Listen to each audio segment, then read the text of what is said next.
கர்த்தருக்கு ஸ்தோத்திரம். இன்னைக்கான வசனம் 1 சாமுவேல் 2ஆம் அதிகாரம் அதன் 7ஆம் வசனம். கர்த்தர் தரித்திரமடைய செய்கிறவரும் ஐஸ்வர்யமடைய பண்ணுகிறவருமாய் இருக்கிறார். அவர் தாழ்த்துகிறவரும் உயர்த்துகிறவரும் ஆனவர். டியர் ஃப்ரெண்ட்ஸ், நம்மளோட பைபிளில் தாவீதோட ஸ்டோரி நம்ம படிக்கிறோம் இல்லையா? தாவீது ரொம்பவே தாழ்த்தப்பட்ட நிலைமையிலிருந்து தான் அதுக்கப்புறமா ராஜாவாக உயர்த்தப்படுவார். நிறைய நிந்தனைகள் எல்லாத்தையுமே சகிச்சு தான் அவர் ராஜாவாக ஆனார். என்னைக்காவது அவர் நினச்சிருப்பாரா ராஜாவாக உட்காருவேன்னு? கண்டிப்பாக இல்லை. அதே மாதிரி தான் இன்றைக்கி உங்களோட வாழ்க்கையும். இன்றைக்கி உங்கள் கையில் காசு, பணம், ஐஸ்வர்யம் எதுவுமே இல்லாமல் இருக்கலாம். ஆனால் இன்றைக்கி உங்களை தாழ்த்தி வச்சுருக்கிற கர்த்தருக்கு உங்களை உயர்த்தவும் தெரியும்.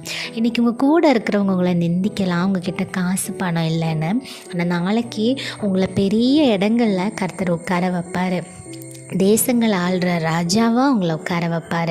அதனால் தைரியமாக இருங்க, ப்ரேயர் பண்ணுங்கள். ப்ரைஸ் தி லார்ட். காட்